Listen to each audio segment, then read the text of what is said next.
कथा प्रारंभ होत है, आओ वीर हनुमान, आसन लेओ प्रेम से, धरूं तुम्हारो ध्यान। राधे मेरे स्वामी, मैं राधे की दास, जन्म जन्म मोह दीजियो, श्री वृंदावन धाम। बरसाने की राधिका, नंद गाँव के श्याम, उनके श्री चरणों में मेरा कोटि कोटि प्रणाम।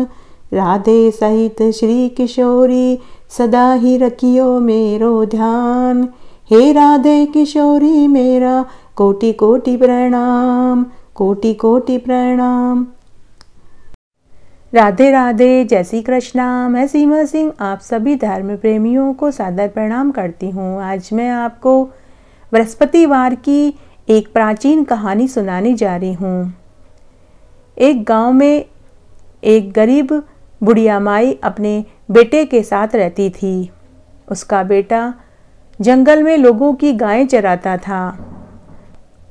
गायें चराने के बदले में कुछ लोग रुपए देते थे, कुछ लोग आटा देते थे। उसी से उनका घर चलता था। एक दिन की बात है, बृहस्पति भगवान एक बूढ़े ब्राह्मण का वेश बनाकर उस ग्वाले के पास गए और बोले, बेटा, मैं तेरी गायों को चरा दूंगा, तू मुझे तालाब पर नहला दे और मेरे कपड़े भी धो दे।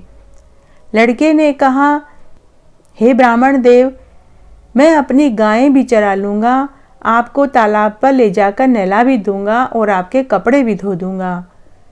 इस तरह वह लड़का ब्राह्मण देव को तालाब पर ले जाकर नहला देता है और कपड़े भी धो देता है। जब वह अपनी गायों को लेकर जाने लगा तो बृहस्पति देव, जो बूढ़े ब्राह्मण के वेश में थे, उन्होंने उस ग्वाले से कहा, बेटा, मेरा एक नियम है, जो मुझे नहलाता है, मेरे कपड़े धोता है, वो मुझे अपने घर में भोजन भी कराता है। लड़के ने कहा कि मैं अपनी माँ से पूछ कर आता हूँ। वह लड़का भागा भागा अपने घर गया और घर जाकर उसने अपनी माँ को पूरी बात बताई।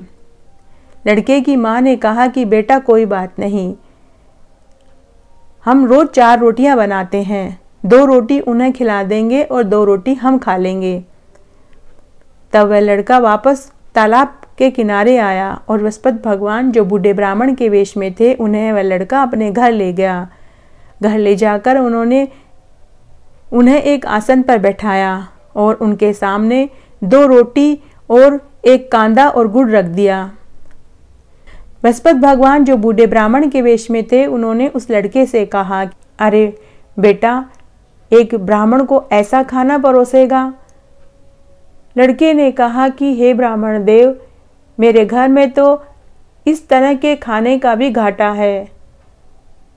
तब लड़के ने 2 रोटी और लाकर ब्राह्मण को परोस दी।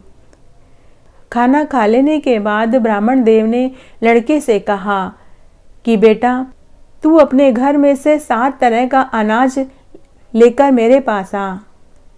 लड़के ने कहा कि हे ब्राह्मण देव, मेरे घर में तो गेहूं के अलावा और कोई अनाज नहीं है। ब्राह्मण देव ने कहा कि जाकर पड़ोस में से मांग ला। लड़का भागा भागा पड़ोस में गया और पड़ोस में से एक एक मुट्ठी 7 तरह के अनाज की लेकर आया।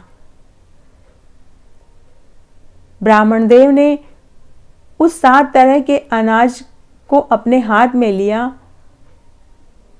थोड़ी देर उसे अपने हाथ में लेकर अपने माथे से छुआ और फिर उस लड़के से कहा कि यह अनाज अपने घर के हर कोने में बखेर दे। लड़के ने ऐसा ही किया।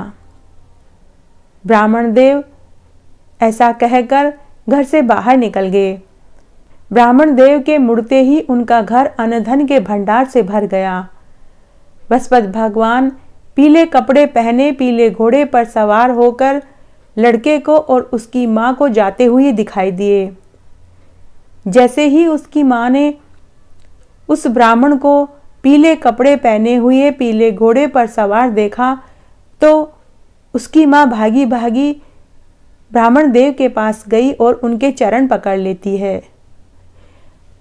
जैसे ही उसकी माँ ने ब्राह्मण देव का ऐसा रूप देखा तो वह भागी भागी ब्राह्मण देव के चरणों में गिर पड़ी और बोली कि हे ब्राह्मण देव, आप कौन हैं? आप ठहरिए और मुझे अपना असली रूप दिखाइए। तब बृहस्पति भगवान अपने साक्षात रूप में प्रकट हो गए और उस ग्वाले से और उसकी माँ से बोले कि मैं बृहस्पति भगवान हूँ। तब ग्वाले की माँ बोली कि आपने मेरा घर अन्न धन के भंडार से भर दिया। मैं आपकी पूजा करना चाहती हूँ और व्रत करना चाहती हूँ। कृपा करके आप मुझे बताइए कि मैं किस दिन आपका व्रत करूँ और कैसे पूजा करूँ। तब बृहस्पति भगवान बोले कि बृहस्पतिवार के दिन केले के पेड़ की पूजा करो, पीला पहनो, पीला खाओ और पीली वस्तु का ही दान करो। पीले फूलों की माला से मेरी पूजा करो, पीले फूलों से और पीली चीज से मेरी पूजा करो। पीला फल, पीला अनाज, पीले वस्त्र दान में करो। घर में कोई भी आदमी बृहस्पतिवार के दिन न तो हजामत बनाए न ढाडी बनावे। औरतें बृहस्पतिवार के दिन सिर न धोवें, न आंगन धोवें, न कपड़े धोवें। जो मनुष्य बृहस्पतिवार के दिन पूरे नियम से ऐसा करता है और मेरा व्रत करता है, उनका घर मैं धन धान्य से भर देता हूँ। इतना कहकर बृहस्पति भगवान अंतर्ध्यान हो गए। उस दिन के बाद माँ और बेटा हर बृहस्पतिवार को व्रत करने लगे। पूरी विधि विधान से व्रत करने से उनका घर अन्न धन के भंडार से भर गया। वे दोनों इस जीवन का सुख भोग कर वैकुंठ लोक को प्राप्त हुए। इस प्रकार आज मैंने आपको बृहस्पतिवार की एक पौराणिक कहानी सुनाई। आशा करती हूँ यह आपको जरूर पसंद आएगी। मेरे साथ बने रहने के लिए आपका धन्यवाद। आगे की कथा कहानी के लिए भी आप इसी तरह मेरे साथ बने रहें। धन्यवाद।